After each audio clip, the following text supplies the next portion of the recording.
Nous voulons rentrer dans notre pays. Rendez-nous notre terre et nos richesses naturelles.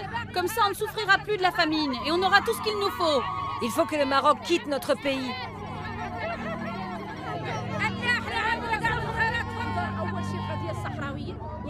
Nous voulons un Sahara occidental libre et rien d'autre. Dis-leur, c'est notre pays. Je suis en colère parce que je vois bien ce que mon peuple subit depuis plusieurs générations. Et ça me concerne directement. Je suis né dans un camp de réfugiés. Et je sais ce qui est arrivé à mes parents et à mes grands-parents. Ils ont vécu la guerre et la misère.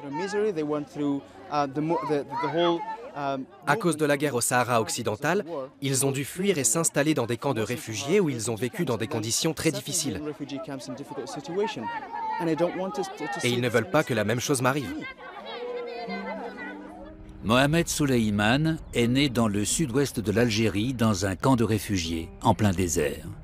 Il n'a jamais vu le pays de ses parents. Ce film raconte l'histoire de son peuple, les Sahraouis, les habitants du Sahara occidental.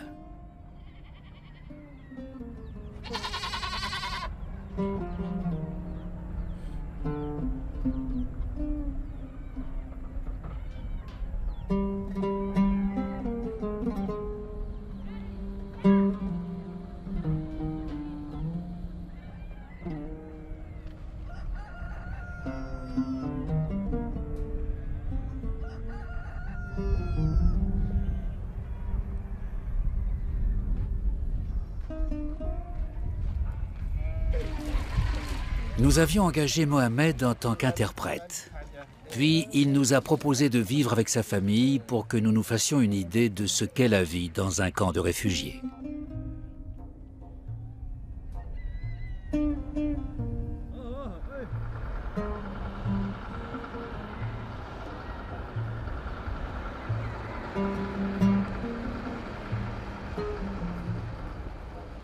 Mohamed vit avec ses parents, Fatimatou et Souleyman, et ses cousines, ainsi que son frère Mustapha dans le camp de Smara, le plus grand des 5 camps autour de la ville algérienne de Tindouf. Les camps accueillent plus de 100 000 réfugiés. Ils sont loin de leur pays, dépendant de l'aide humanitaire, et sans espoir de décider eux-mêmes un jour de leur propre avenir.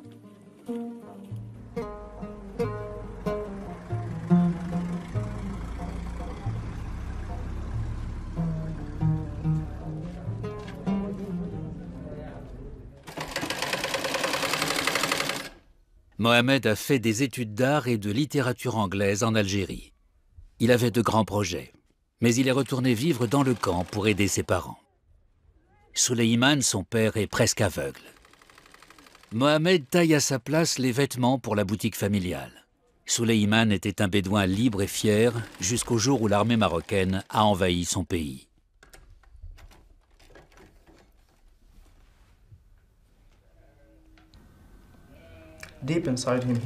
Au fond de lui, mon père est un homme très triste. Autrefois, il vivait au Sahara occidental, et quand il me parle de cette époque, il me dit que pour lui, c'était le paradis. Il n'y a que le désert là-bas, mais il vivait selon le mode de vie de son peuple, à la manière dont il avait choisi de vivre. Pour lui, c'était ce qu'il y avait de mieux. Mais ce paradis a été détruit à la suite d'une invasion brutale. Il s'est retrouvé dans un camp. C'est une histoire tragique. Il a été déplacé de force. Il a dû quitter son pays pour vivre dans un camp. Tout son environnement, la nourriture, l'air qu'il respirait et même les gens, tout a changé à ce moment-là. Tu perds tout ton style de vie et tu ne sais pas si tu le retrouveras un jour.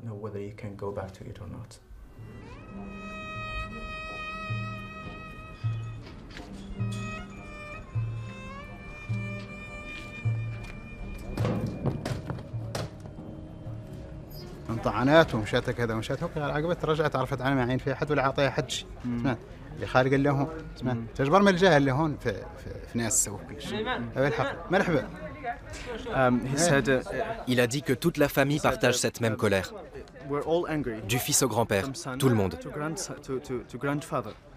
Ici, notre vie se réduit à peu de choses. Nous sommes prisonniers d'une situation à laquelle il n'y a pas de solution. On s'occupe comme on peut, avec des activités quotidiennes qui n'ont pas beaucoup de sens, mais qui nous permettent de ne pas rester sans rien faire.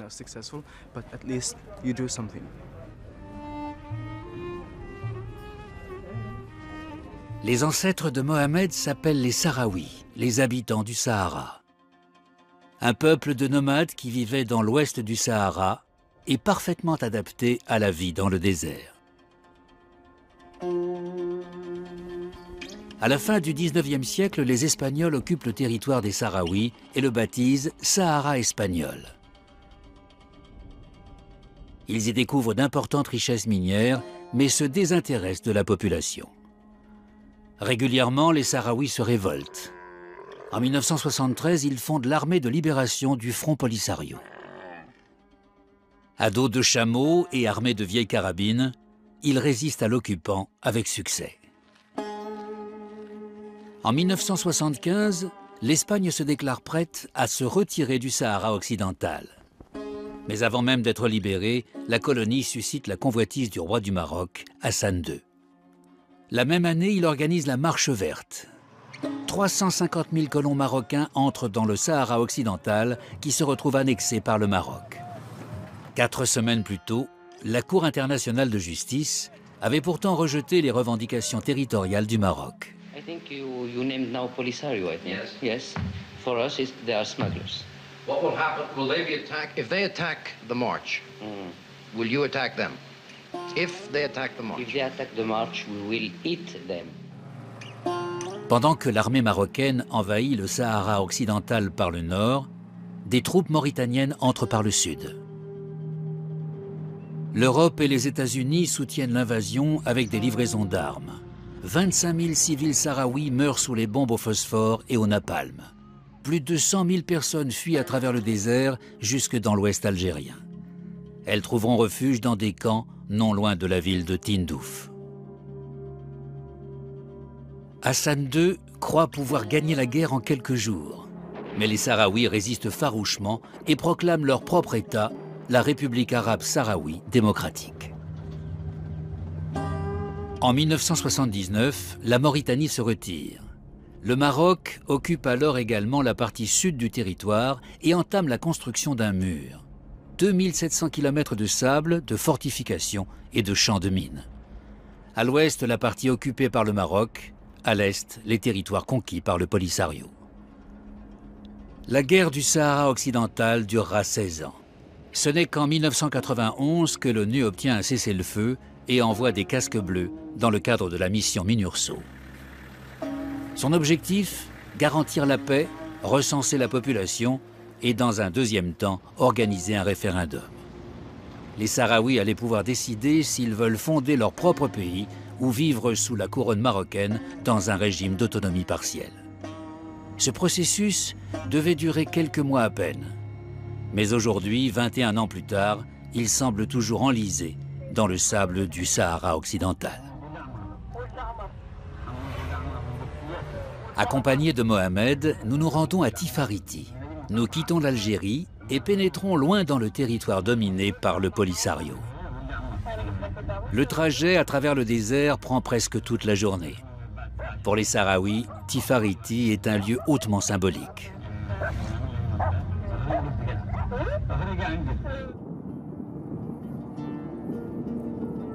Pendant la guerre, ce village a été envahi plusieurs fois par l'armée marocaine avant d'être aussitôt repris par les unités du Polisario. Un poste militaire avec quelques soldats a été installé. Mais à part la carcasse d'un avion abattu, un char d'assaut incendié et des tonnes de mines, il n'y a rien à surveiller. Et ce, alors que le cessez-le-feu avec le Maroc dure depuis près d'un quart de siècle.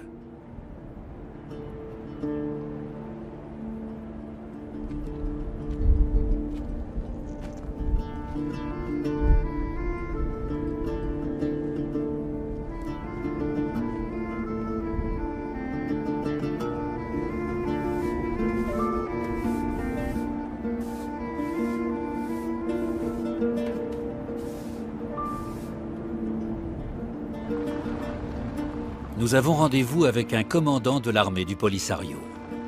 Il y a plusieurs années, il a combattu ici en tant que jeune soldat, convaincu qu'il pourrait tôt ou tard retourner dans son pays.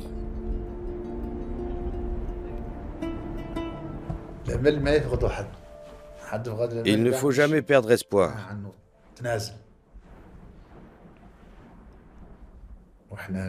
Parce que cela signifierait que l'on renonce.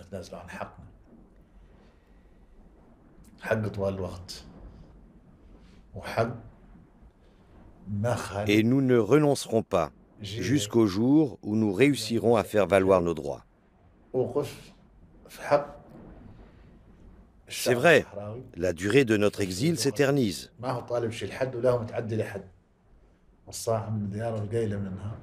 Il est vrai également que l'ONU a fait peu de choses pour les Sahraouis. Nous avons été chassés de notre pays alors que nous n'avons fait aucun mal à qui que ce soit. Mais nous sommes prêts à repartir en guerre pour reconquérir nos droits et notre territoire. Même si nous devons payer ce combat de notre vie. Au moins, on dira de nous, voici un peuple qui est mort pour une cause juste.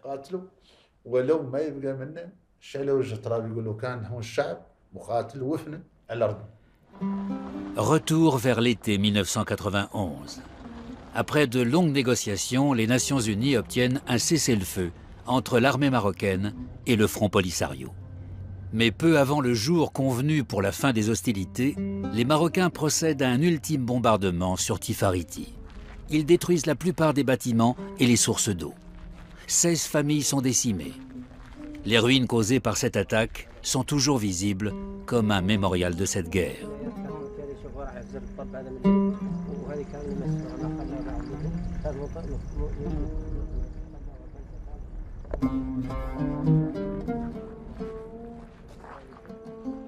Ce n'est pas une histoire de paix, et pourtant c'est une histoire de paix. D'un côté, les Marocains ont apporté énormément de souffrance à notre peuple. Et malgré cela, 40 ans après, les Sahraouis continuent de croire à la paix. C'est incroyable. Comment pouvez-vous endurer tant de souffrance avec tant de patience sans répondre à la violence par la violence? Les nomades ont développé l'aptitude à la patience, mais je ne sais pas combien de temps cette patience va tenir. Et je crois que la communauté internationale ne devrait pas continuer de mettre notre patience à l'épreuve. Il faut une solution rapide, sinon la situation pourrait exploser. Partout dans le monde, il y a des situations qui explosent, du jour au lendemain. Et la durée de ce conflit a déjà dépassé ce qui est humainement supportable. Personne n'a envie de vivre toute sa vie en tant que réfugié, loin de là où il est né et où il a grandi. Mon peuple lutte pour son identité, pour son histoire, pour ses souvenirs, ses ancêtres, son mode de vie.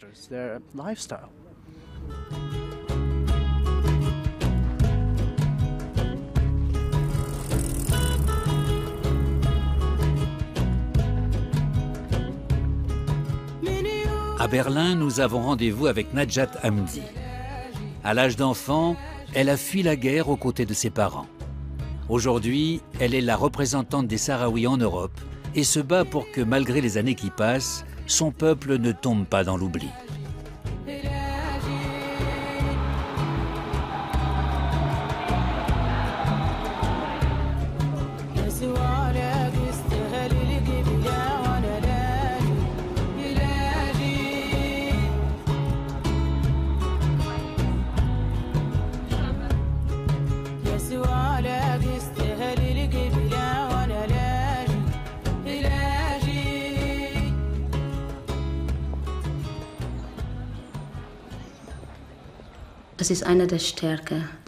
C'est l'une des grandes forces de la société sahraoui. La patience et encore la patience. Certes, tôt ou tard, cette patience finit par arriver à son terme. Et actuellement, beaucoup de jeunes Sahraouis veulent repartir en guerre. Fort heureusement, et c'est aussi mon point de vue, la majorité de mon peuple ne le souhaite pas. Car nous avons déjà connu la guerre. Et nous sommes toujours en lutte. Pour moi, le simple fait d'être sur place et de résister est une forme de combat.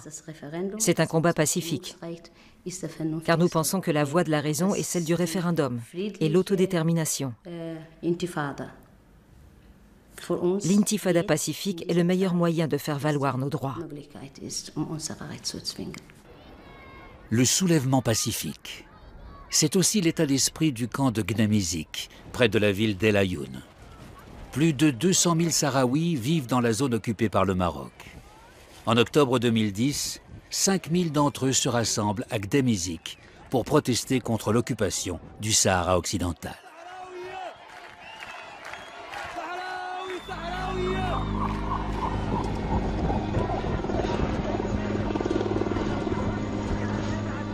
La veille du 8 novembre 2010, d'importantes forces de police marocaines se regroupent devant le camp. La panique s'installe.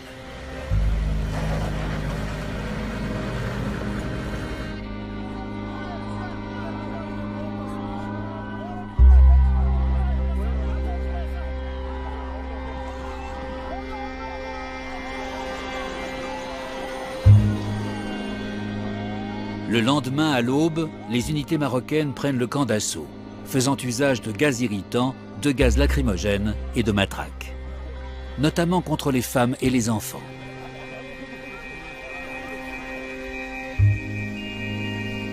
À midi, les tentes sont en feu. Les habitants du camp s'enfuient en direction d'El Ayoun.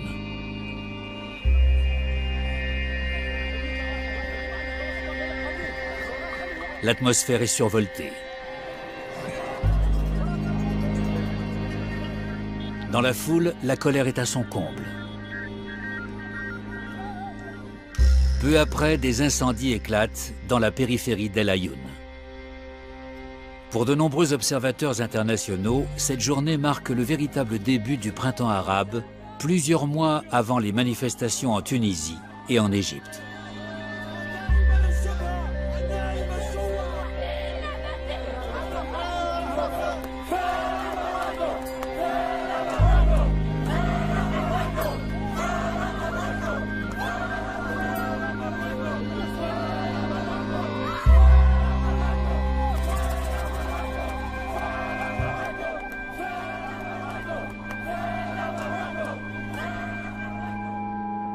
En 2010, Hassana Aalia est âgé de 22 ans.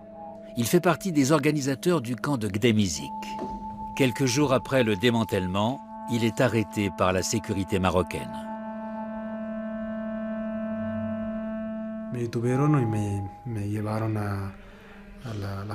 Ils m'ont arrêté et m'ont emmené au commissariat.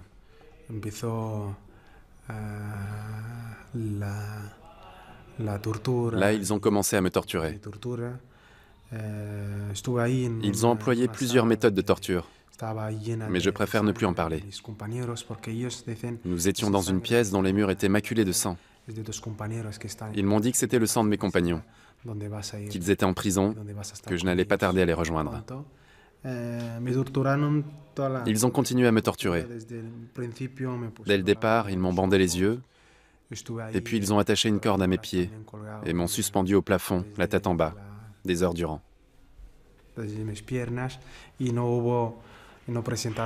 Mais au tribunal, ils n'avaient pas de preuves contre moi, parce qu'ils n'ont pas réussi à me faire signer quoi que ce soit. Ils ont juste réussi à apposer mes empreintes digitales de force sur une déposition.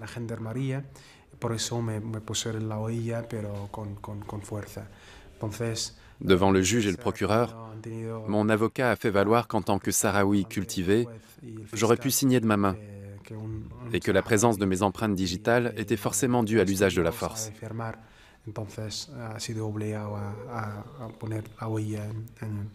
Grâce à cela, je n'ai été condamné qu'à 4 mois avec sursis.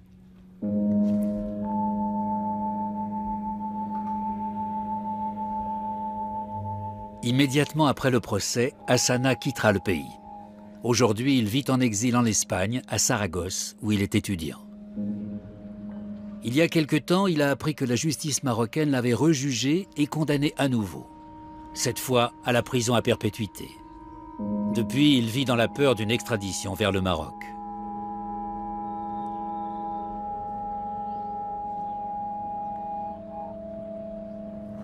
Ces dernières années, le Maroc a signé plusieurs accords concernant les droits de l'homme et des conventions juridiques.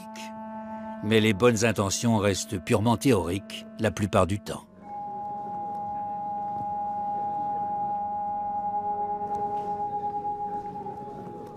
Nous avons constaté que le Maroc ne respectait pas les conventions internationales qu'il a signées. Par exemple, le pacte international relatif aux droits civils et politiques, mais aussi la convention contre la torture. Nous avons même vu des accusés être battus dans la salle d'audience et le juge n'a rien fait pour empêcher cela.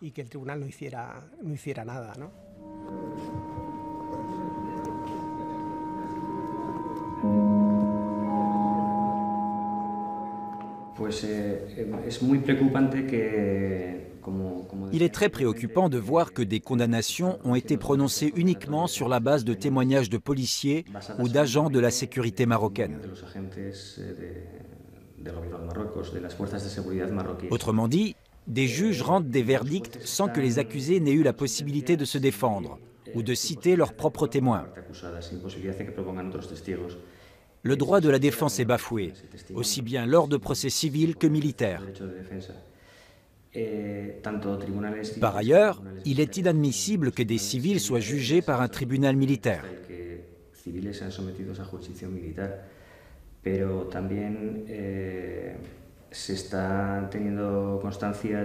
Nous avons aussi des preuves attestant que des dépositions obtenues sous la torture ont été acceptées par les juges.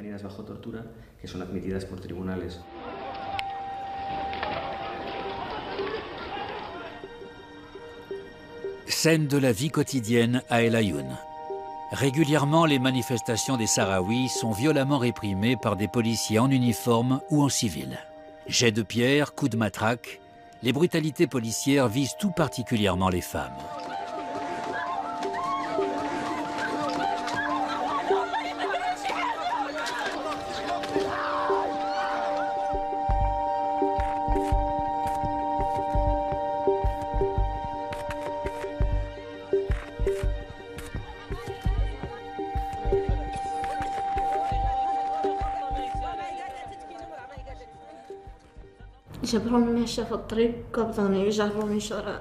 Ils m'ont attrapé en pleine rue et ils m'ont traîné jusque dans une ruelle.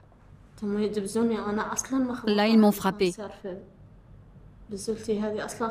J'ai un cancer du sein et je leur ai dit. Mais ils ont continué à me frapper et ils m'ont uriné dans la bouche. Et régulièrement, ils me frappaient sur les seins. Quand je leur ai dit que j'étais malade, ils m'ont répondu « Vous, les Sahraouis, vous dites toujours ce genre de choses pour qu'on vous laisse partir. » Le passage à tabac a continué. Ils me frappaient très violemment. Je n'aurais jamais imaginé qu'une telle chose m'arriverait un jour.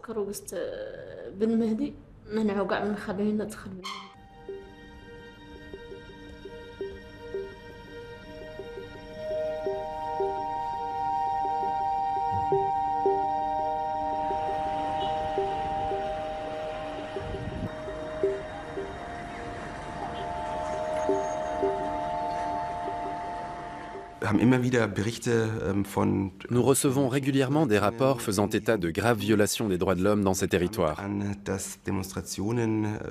D'une part, les manifestations pour l'indépendance du Sahara occidental sont extrêmement encadrées, quand elles ne sont pas interdites. D'autre part, des opposants au gouvernement marocain ou des militants pro-indépendance sont régulièrement molestés ou brutalisés, notamment lors de gardes à vue policières.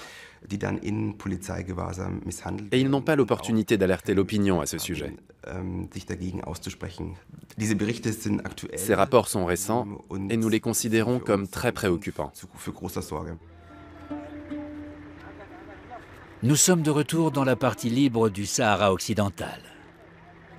Mohamed nous a parlé d'une manifestation qui a lieu plusieurs fois par an.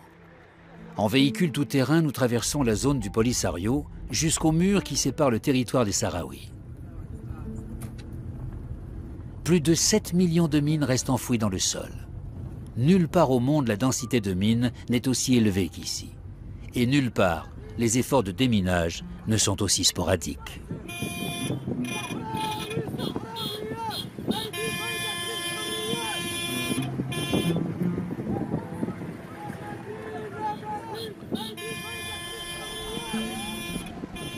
De nombreux Espagnols sont venus par solidarité pour manifester aux côtés des Sahraouis, contre le mur, contre l'occupation du Sahara occidental par le Maroc, mais aussi contre l'attitude des gouvernements européens. Le tout sous les yeux des casques bleus et des soldats de l'armée marocaine.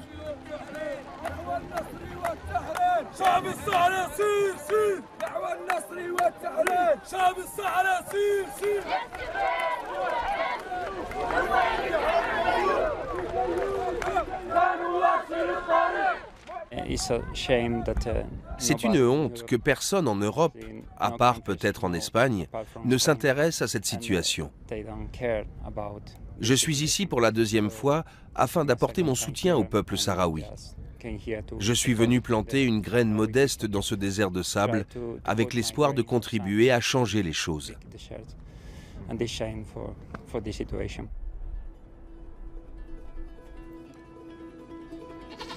Nous sommes de retour dans le camp de Smara, en Algérie.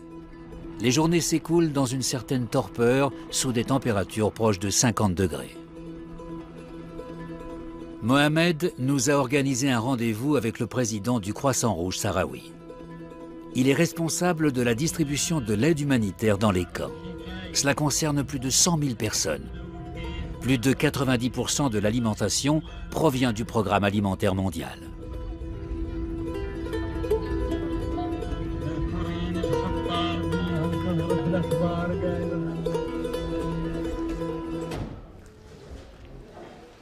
La nourriture n'est ni saine ni variée. Fruits, légumes et protéines sont les grands absents du menu des réfugiés.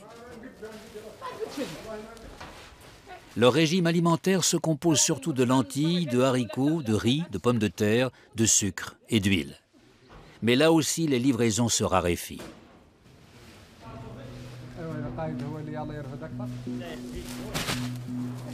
Le président nous explique que sur 16 pays donateurs, il n'en reste aujourd'hui plus que 5.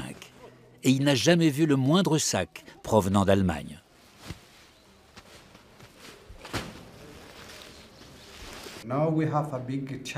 Nous sommes face à un défi un peu particulier, parce que l'attention du monde se focalise surtout sur les crises les plus récentes.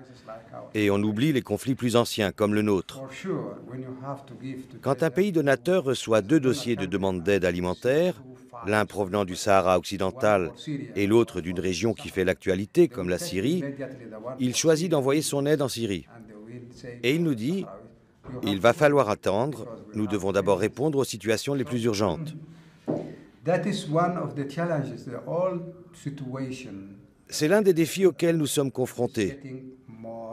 Notre situation tombe peu à peu dans l'oubli. Année après année, le problème de la stabilisation de notre région passe au second plan.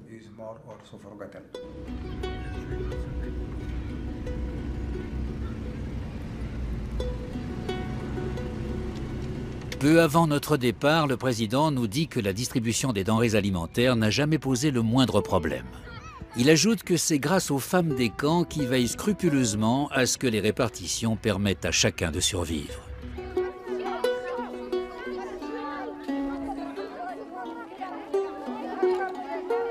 Dans la société sahraoui, les femmes sont très respectées et elles ont les mêmes droits que les hommes. Elles occupent des fonctions gouvernementales, elles étudient à l'étranger et reviennent avec des diplômes de médecin ou d'enseignante. Dans le monde islamique, ce n'est pas courant.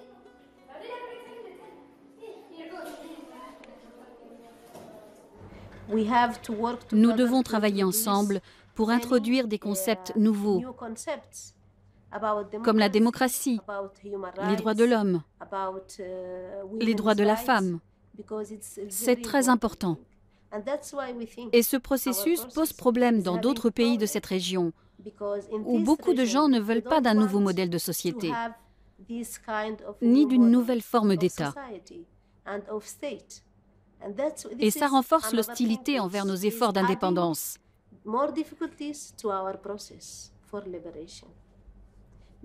Parce que la société sahraoui est très ouverte et qu'elle respecte les femmes. Nous devons rester en vie et rester fortes pour aider les femmes dans cette région du monde. C'est pour ça que notre combat est si important, pour nous et pour l'Afrique.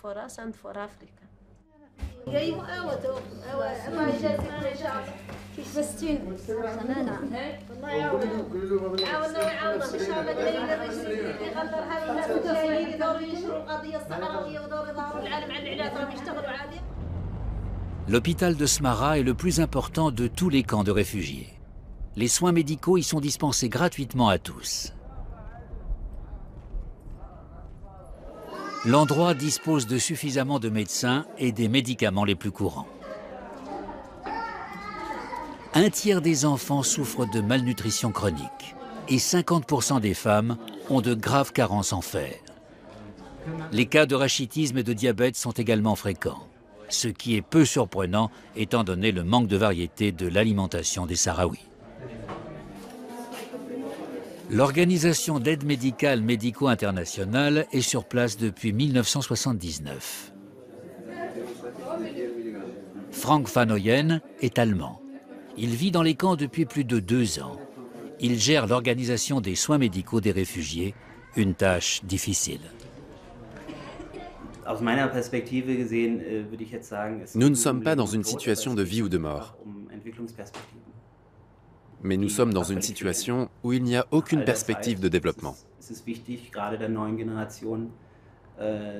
Depuis tout ce temps, la jeune génération, qui n'a rien connu d'autre que la vie dans les camps, devrait avoir la possibilité de se construire une vie dans la dignité et, si possible, dans la liberté.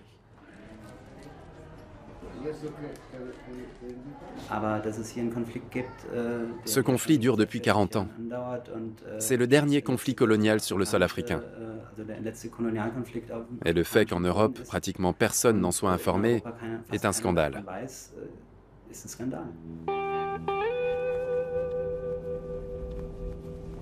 À 10 minutes de voiture du camp de réfugiés de Rabouni se trouve le centre de soins pour les victimes de mines. Ce que nous y découvrons nous bouleverse. La quasi-totalité des patients sont des hommes âgés, lourdement traumatisés pour la plupart, et sans aucun espoir de quitter ce lieu. Certains ont des proches à l'étranger qui, de temps en temps, envoient un peu d'argent pour un téléviseur ou un téléphone portable. Des objets qui permettent de tromper un peu la monotonie du quotidien.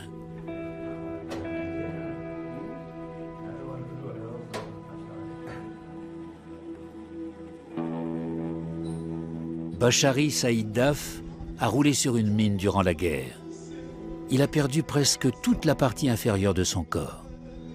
Il est ici depuis plus de 30 ans et il ne croit pas à un avenir pacifique pour son peuple. Je suis très pessimiste. Je ne partage pas l'avis de la majorité des gens d'ici. Je ne crois pas à une solution pacifique. Cette histoire a commencé par la guerre et elle finira par la guerre.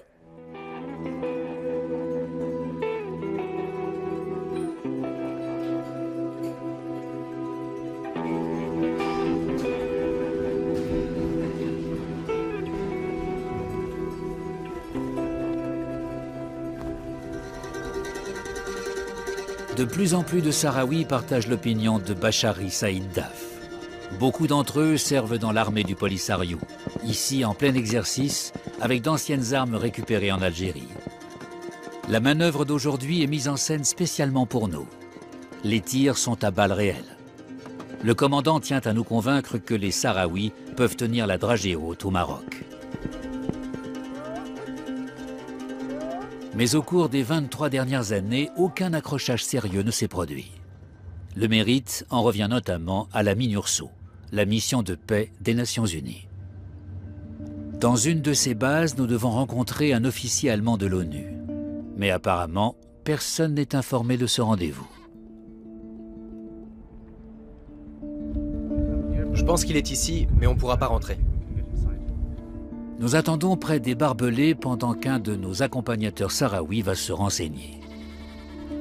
Au bout d'une demi-heure, le commandant allemand se présente et nous invite à entrer dans le camp. Mohamed est autorisé à nous suivre. Ici, les informations ont parfois du mal à circuler.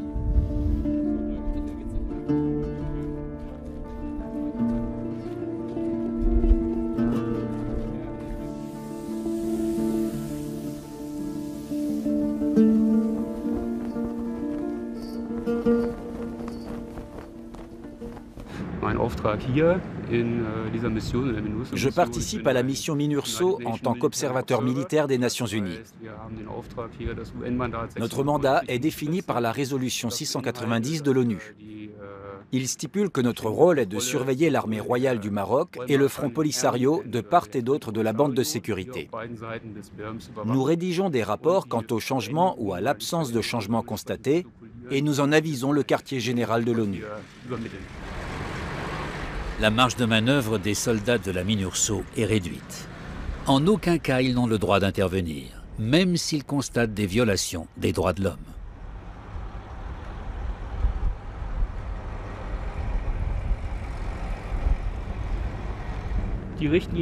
La ligne directrice est de s'en tenir au mandat.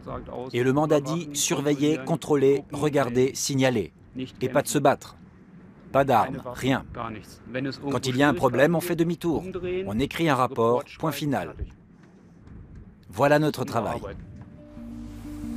Le sigle MINURSO signifie Mission de l'ONU pour le référendum au Sahara occidental. Mais pourquoi, après presque un quart de siècle, ce référendum n'a-t-il toujours pas eu lieu?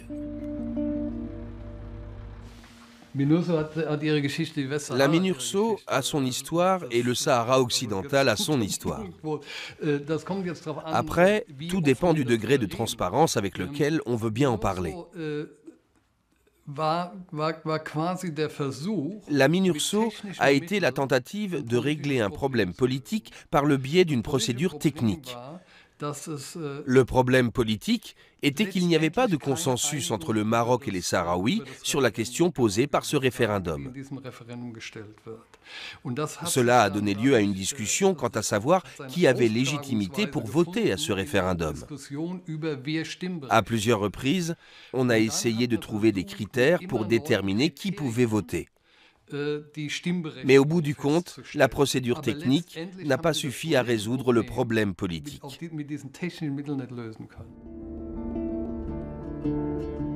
Pour Mohamed, cette situation est absurde. D'un côté, les camps de réfugiés manquent d'eau potable et de l'autre, les soldats de l'ONU lavent leurs voitures. La communauté internationale verse chaque année 30 millions de dollars pour 100 000 réfugiés sahraouis. La mission des 250 casques bleus coûte 2 fois plus cher. Je ne trouve pas de mots pour décrire ça. C'est totalement incompréhensible. Ce sont des sommes astronomiques qui pourraient être utilisées pour des choses pratiques, à long terme.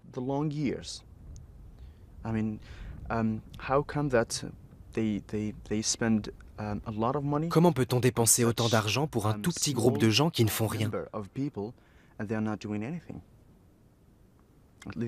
Cet argent pourrait servir à quelque chose de concret. Pourquoi n'ont-ils pas le mandat des droits de l'homme? Pourquoi ne font-ils pas de rapport sur ce que font les Marocains et sur ce qu'ils voient ici, des deux côtés? Quel mal peut-il y avoir à surveiller et faire des rapports au sujet des droits de l'homme? Tout le monde parle des droits de l'homme, même les Nations Unies. Les choses que nous revendiquons sont décrites par la Charte de l'ONU sur les droits de l'homme. Alors pourquoi l'ONU ne fait-elle rien pour surveiller ce qui se passe et pour le consigner?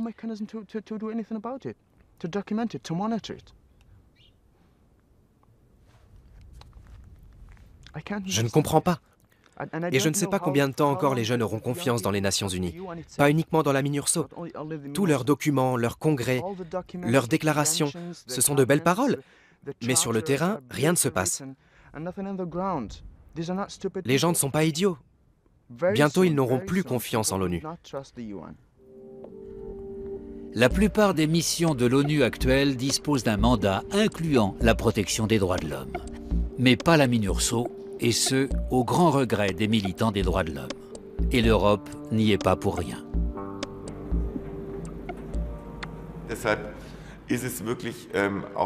C'est une honte pour la classe politique européenne que les représentants de l'Union européenne, la France et la Grande-Bretagne, ne fassent rien pour étendre enfin la mission de la MINURSO aux droits de l'homme. La France, pays protecteur du Maroc, réduit à néant toutes les initiatives dans ce sens et les autres États européens ne font rien pour l'en dissuader. Le gouvernement allemand a lui aussi sa part de responsabilité. Dans le cadre de la politique étrangère commune de l'Union européenne, ils pourraient mettre le sujet sur la table et contribuer à formuler une nouvelle position européenne au sujet de ce conflit.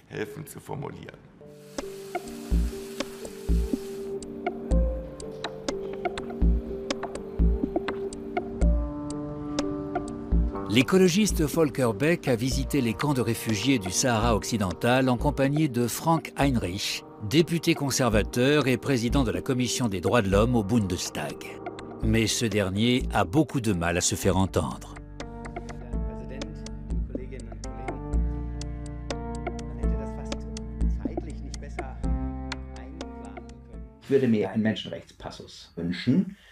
Je suis favorable à une extension du mandat aux droits de l'homme, mais nous n'arrivons pas à l'imposer, ni au sein de mon parti, ni au Parlement.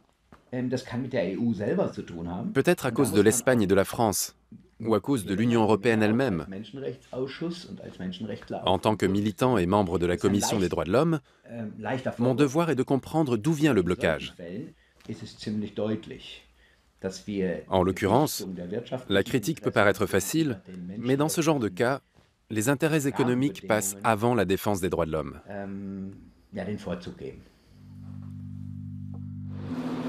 Les intérêts économiques existent depuis toujours au Sahara occidental. D'immenses gisements de phosphate découverts dans les années 60 sont exploités tout d'abord par les Espagnols, puis par les Marocains. Ces dernières années, des plantations de tomates ont été créées, dont les bénéfices sont partagés entre le groupe franco-marocain Azura et la Maison royale marocaine. Les tomates cultivées dans le territoire occupé sont vendues dans les supermarchés européens en tant que produits d'origine marocaine. Récemment, des gisements potentiels de pétrole ont été découverts au large des côtes du Sahara occidental. Des navires de prospection américains sondent le sol sous-marin avec l'autorisation du Maroc. Et puis, il y a la pêche. Les côtes du Sahara occidental, connues pour être poissonneuses, ont longtemps assuré la subsistance de nombreuses familles. Mais la pêche se pratique désormais de façon industrielle et intensive. En plusieurs endroits, la côte du Sahara occidental est touchée par la surpêche. Le gouvernement marocain a vendu les droits de pêche du Sahara occidental à l'Europe. Il perçoit chaque année 30 millions d'euros de la part de l'Union européenne pour des droits qui n'appartiennent pas au Maroc.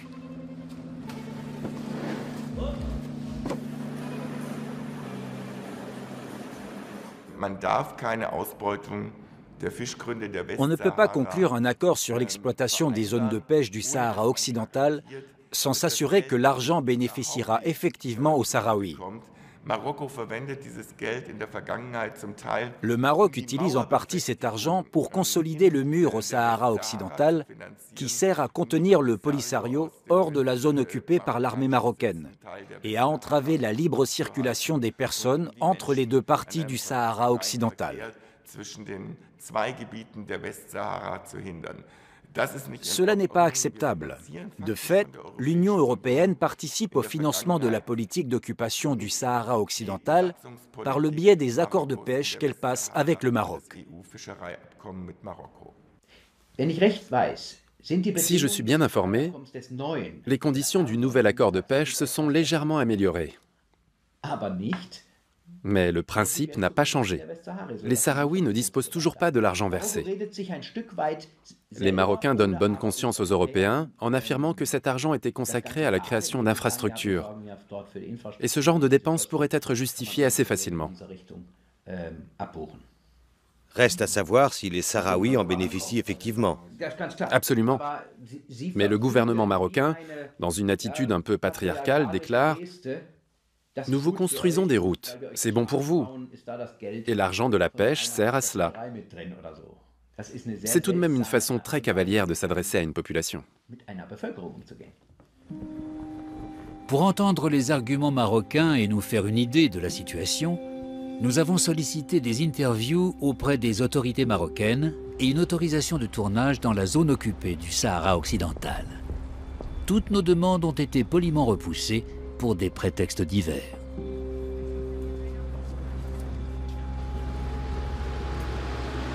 Une tactique également utilisée par le ministère des Affaires étrangères allemand. Ici aussi, nos demandes d'interview ont été rejetées pour des raisons d'agenda.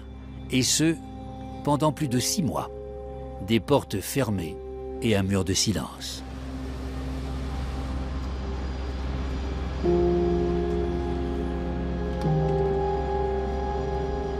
Fin 2014, une conférence internationale sur le conflit au Sahara occidental se tient à Berlin. Un agent du ministère des Affaires étrangères est annoncé. Peut-être aurons-nous enfin des réponses. Mais à quelques heures du début de la conférence, sa participation est annulée. Les participants sont perplexes. Certains viennent de loin et ils espéraient une prise de position du gouvernement allemand. L'Allemagne et tous les autres pays européens pourraient avoir une influence déterminante s'ils voulaient bien imposer l'idée de ce référendum. Parce que n'oublions pas que pour l'heure, il est uniquement question d'un référendum. Il ne s'agit pas de donner au peuple du Sahara occidental la souveraineté sur son territoire. Ce serait éventuellement une deuxième étape. Mais la première étape, c'est le référendum. Et tout le monde était d'accord pour qu'il ait lieu. Les Sahraouis et le gouvernement marocain. Et donc, il faut qu'il se fasse. Les violations des droits de l'homme viennent du fait qu'il n'a pas encore eu lieu. En refusant d'imposer ce référendum, les Nations Unies encouragent les violations des droits de l'homme. Mais même en Allemagne, la solidarité avec les populations du Sahara occidental existe bel et bien. Dans un petit village de Thuringe, nous rencontrons Margot Kessler, ex-députée européenne du SPD.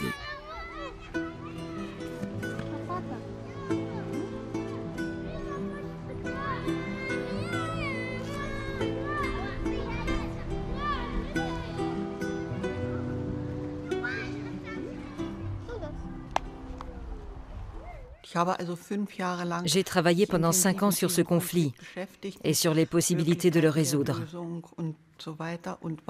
Une fois par an, je me rendais sur place dans un camp de réfugiés. À la fin de cette période, avec quelques amis, nous avons décidé de venir en aide au peuple sahraoui avec nos moyens. Je repense quotidiennement aux injustices que ces gens subissent.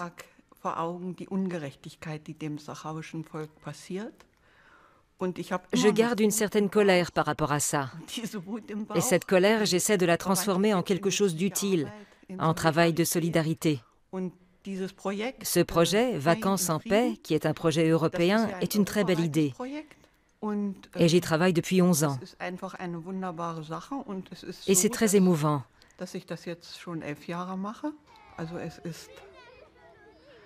Chaque été est très émouvant et très beau. À ce jour, Margot Kessler a invité plus de 200 enfants réfugiés sahraouis. Tous ont vu un dentiste, appris à faire du vélo et pour la première fois de leur vie, ils sont allés à la piscine. Pour ces enfants, ce sont quelques semaines d'insouciance qu'ils n'oublieront pas.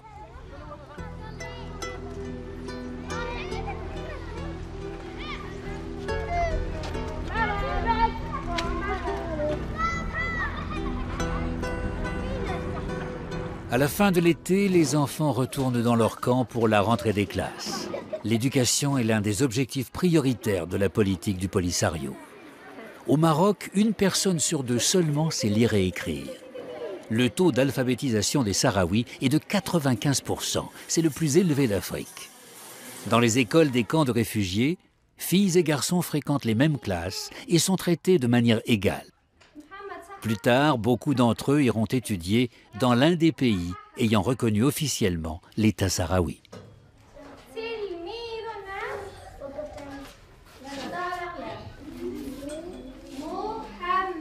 En plus du calcul et de l'orthographe, les enfants sahraouis apprennent aussi l'appartenance à un système de valeurs. Celle d'un peuple en lutte, le cas échéant avec des armes.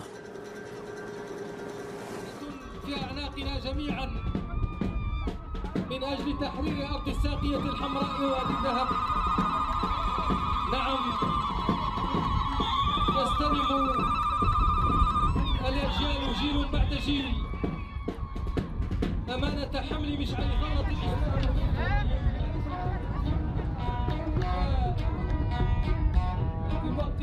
Environ 2/3 des habitants des camps ont moins de 25 ans. Une génération entière sans espoir d'une vie digne et autodéterminée. Combien de temps cette situation est-elle encore tenable? Depuis près de 40 ans, les Sahraouis vivent en tant que réfugiés ou sous l'occupation marocaine.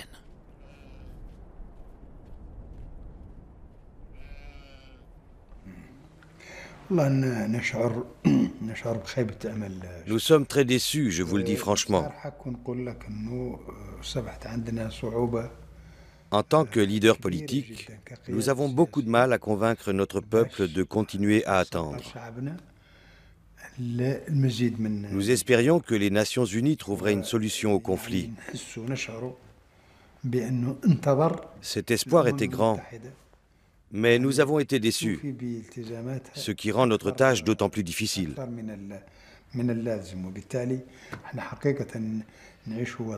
Nous avons de plus en plus de mal à convaincre notre peuple de continuer à être patient.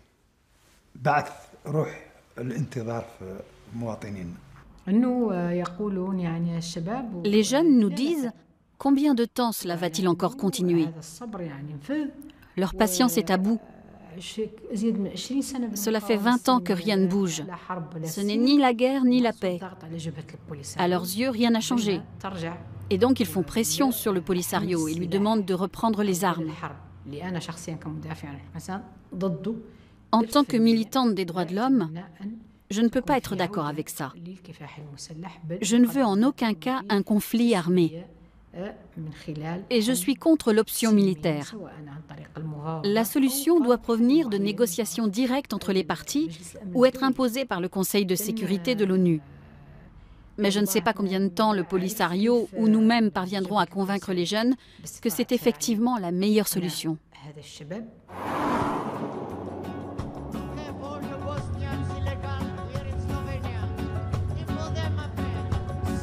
Mohamed a tenu à nous emmener à la station de radio locale de Smara.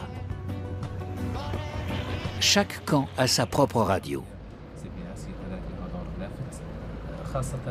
Les moyens techniques sont limités, mais les animateurs sont particulièrement motivés. Les émissions sont quotidiennes et variées. Le but est de proposer quelque chose à tout le monde.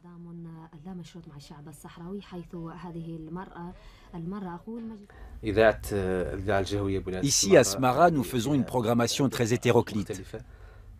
Il y en a pour tous les goûts. Des émissions pour les enfants, pour les jeunes et pour les adultes. Et nous abordons plein de sujets, la religion aussi. Nous sommes partisans d'un islam modéré et opposés aux tendances les plus extrémistes.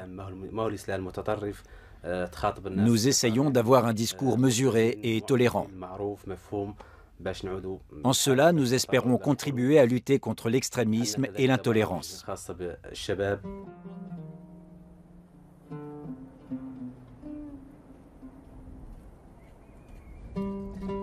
Notre voyage touche à sa fin. La famille de Mohamed nous reçoit une dernière fois.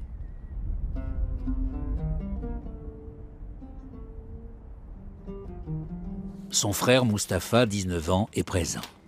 Fièrement, il nous montre son petit magasin. Le matin à l'aube, il se rend au centre d'achat du camp de réfugiés et achète du pain, des boissons et quelques menus objets qu'il a les moyens de payer. Puis il range tout cela dans ses rayonnages et attend les clients. Ce n'est pas le métier de ses rêves, mais ça l'occupe. Le magasin ne génère aucun bénéfice.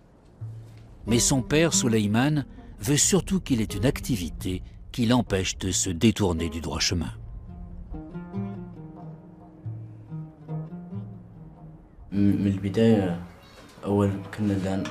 Je suis allé à l'école en Algérie et j'ai commencé à faire mes études là-bas. Ça a duré 1 an. Au bout d'1 an, il y a eu des problèmes chez moi et il a fallu que je rentre. Fatimatou, ma mère, était tombée malade. C'était il y a 2 ans. Aujourd'hui, je tente ma chance avec ce magasin. Peut-être que ça fonctionnera.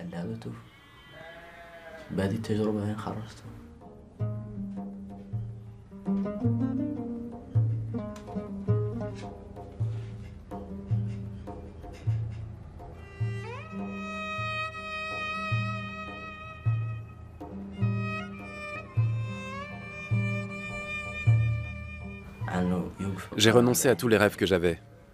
Maintenant, je ne pense plus qu'à ce magasin, et j'espère qu'il finira par tourner correctement.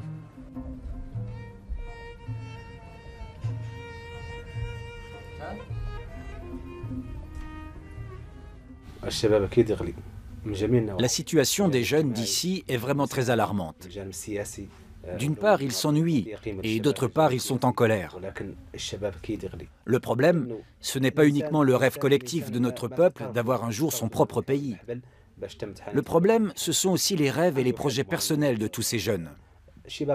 Ici, ils n'ont pas la possibilité de se réaliser. Et la communauté internationale a la responsabilité de faire enfin quelque chose pour que cela change. L'Europe trempe dans ce conflit.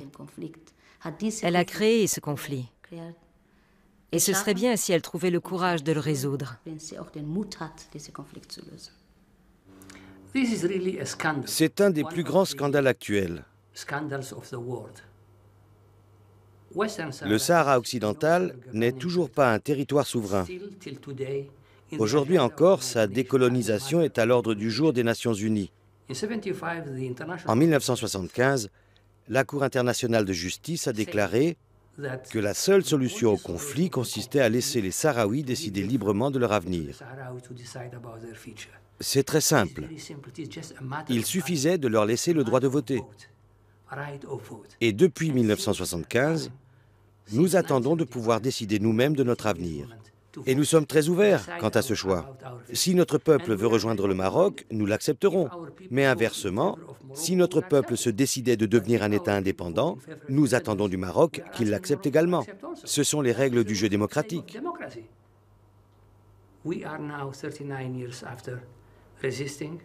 Voilà 39 ans que nous sommes en résistance, dans les camps de réfugiés, mais aussi dans les territoires occupés. Et nous disons au monde, nous revendiquons notre droit élémentaire à pouvoir décider nous-mêmes de notre avenir.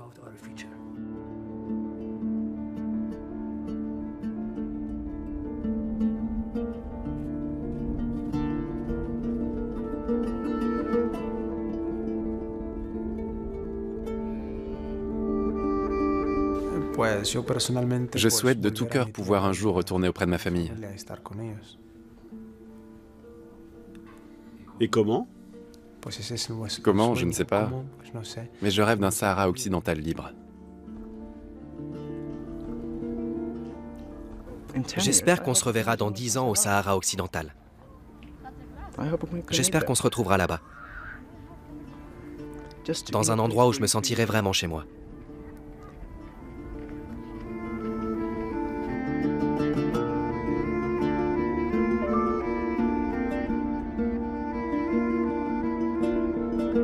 Les jeunes sont à la fois notre préoccupation et notre espoir, nous avait dit Mohamed Abdelaziz, le président sahraoui, au moment des adieux. Et nous espérons que son combat aboutira. Mais l'horizon des Sahraouis s'obscurcit. L'aide internationale a une nouvelle fois été revue à la baisse. Et dans un monde où les crises se succèdent, qui sait si elle ne cessera pas un jour d'être acheminée? Pour le peuple oublié du Sahara occidental, les conséquences serait catastrophique.